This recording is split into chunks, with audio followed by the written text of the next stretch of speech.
दोस्तों, मैं उम्मीद कर रहा हूँ कि आज आप लोग निफ्टी में ट्रैप बिल्कुल भी नहीं हुए होंगे। अगर आपके अंदर ये एबिलिटी आ गई है कि चलो जाने दो, तो आप लोग बहुत कुछ सीखने वाले हो और आने वाले समय में ही आप प्रॉफिटेबल होने वाले हैं। जिन लोगों को लगा होगा कि यहाँ से हम निकले तो हम रेजिस्टेंस पर नहीं रुकेंगे, तो ये आपकी सबसे बड़ी गलतफ़हमी है।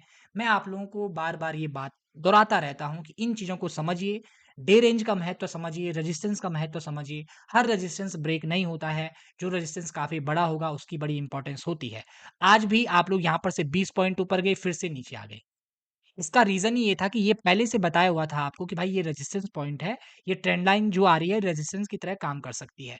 अब मैं आपको फिर से डे चार्ट पर लेकर चलता हूँ कि कल हमारा क्या कंडीशन हमारे पास बन सकती है, उस चीज़ को हम थोड़ा समझते हैं। ठीक है? ये हमारे पास दोस्तों चार्ट है, निफ्टी का डेली चार्ट है।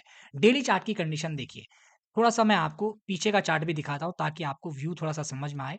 दोस्तों जब भी हमने इस जगह पर आए, हम यहाँ पर से आए, नीचे गिरने लगे। इस जगह पर आए, फिर से धड़ाम से नीचे गिरने लगे। अब हम इस बार इस जगह पर आए हैं, तो यहाँ पर हम वेट एंड वॉच के मूड में आ गए हैं। वेट एंड वॉच के मूड में आने का मतलब क्या है कि हम इस ज़ोन को पहले हमने ग्रीन कैंडल से टच किया, अब हम कल ये देखना है कि हम यहाँ पर कल क्या करते हैं। कल अगर हम इसमें वेट कर लेते हैं, तो हो सकता है फ्राइडे को हम सीधा 500 के ऊपर को ब्रेकफास्ट कर लें या कल की कंडीशन क्या बनेगी वो हम 5 मिनट के चार्ट पर देखकर बताएँगे कि गैप अप खुलेगा, गैप डाउन खुलेगा या फ्लैट खुल सकता है। इस चीज़ को देखते हैं। चलिए 5 मिनट के चार्ट को थोड़ा-सा निकालता हूँ। इस चीज़ को थोड़ा समझिए। 5 मिनट का चार्ट क्या कह रहा है, इस बात को थोड़ा जानने की कोशिश करिए कि क्या यहाँ पर कंडीशन बन रही है। अब आज की बात तो मैंने बता दी। कई लोग तो इस ज़ोन को देखकर, कई लोग प्रीवियस हाई को देखकर ज़बरदस्ती गए होंगे कि अरे अब ऊपर चले जाएगा, अरे नीचे चले जाएगा। दोस्तों ऐसे नहीं चार्ट जाता है, चार्ट हमेशा बताकर जाता है। इस बात को आप लोगों ने नोट करना है। अब यहाँ देखिए, जब हम इस बात को यहाँ पर नोट कर रहे हैं, हमने कहा भाई ये रेजिस्टेंस पॉइंट हमारे पास पहले से उपलब्ध है। दोस्तों आप लोगों के पास एक रेजिस्टेंस और है जिसका नाम है 25,500 का, ये वाला रेजिस्टेंस है, ये ठीक ये वाला पॉइंट है।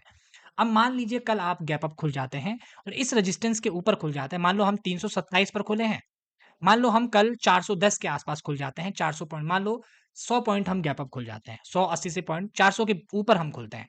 अब 400 से के ऊपर खुलेंगे तो देखना पड़ेगा कैसी कंडीशन हम बना रहे हैं। कैसी कंडीशन हम बनाएँगे तो हमें ये भूलना नहीं है कि हमारा जो रेजिस्टेंस है वो ऊपर 25,500 का है। ये हम लोगों के लिए रेजिस्टेंस का काम करेगा ही करेगा। ये बात आप लोगों ने बिल्कुल ही नहीं भूलनी है। दूसरी बात, अगर हम फ्लैट खुल जाते हैं, तो हमें ये लास्ट आज का जो हाई बनाया हुआ है 375 का, इसको थोड़ा ध्यान रखना पड़ेगा और 388 25,388 के ऊपर जब हम सस्टेन करेंगे, उसके बाद हो सकता है कुछ पॉसिबिलिटी हमारे सामने निकल कर आए, जो भी ऊपर की साइड को हो सकती है। लेकिन आपको एक बात और याद रखनी पड़ेगी दोस्तों, वो बात जो है, वो है आपको एक ज़ोन मैं आप लोगों को दिखाना चाहूँगा। इस ज़ोन को थोड़ा ध्यान से देखिएगा, जो मैं आप लोगों को समझा रहा हूँ। यहाँ देखिए, डेली चार्ट पर एक लाइन आप लोग ड्रॉ करेंगे, तो आपको यहाँ पर एक चीज़ नज़र आएगी, ये वाला पॉइंट। ये वाला पॉइंट भी आपके लिए रेजिस्टेंस का काम करेगा। कब? जब आप फ्लैट खुलकर ऊपर की तरफ जाएँगे। अगर हम इसी के ऊपर गैप अप खुल जाते हैं, तब हो सकता है हम 25,000 का जो 25,500 का रेजिस्टेंस पॉइंट है, उसको ध्यान में रखें। लेकिन जब हम नीचे से जाएँगे तो हमारे लिए ये भी एक रेजिस्टेंस का काम कर सकता है। और अगर आप गैप डाउन खुल गए, तो गैप डाउन खुलने की बात वही है कि चुप रहना है और देखते रहना है कि क्या करता है, क्या नहीं करता है। अगर ऊपर की तरफ को ज़ोर लगाते हैं, तो हमारे लिए ये एक बेटर ऑप्शन होगा, लेकिन हम वेट एंड वॉच के मूड में इसमें रहेंगे। दूसरी इंपॉर्टेंट बात, निफ्टी की बात मैं कर लेता हूँ।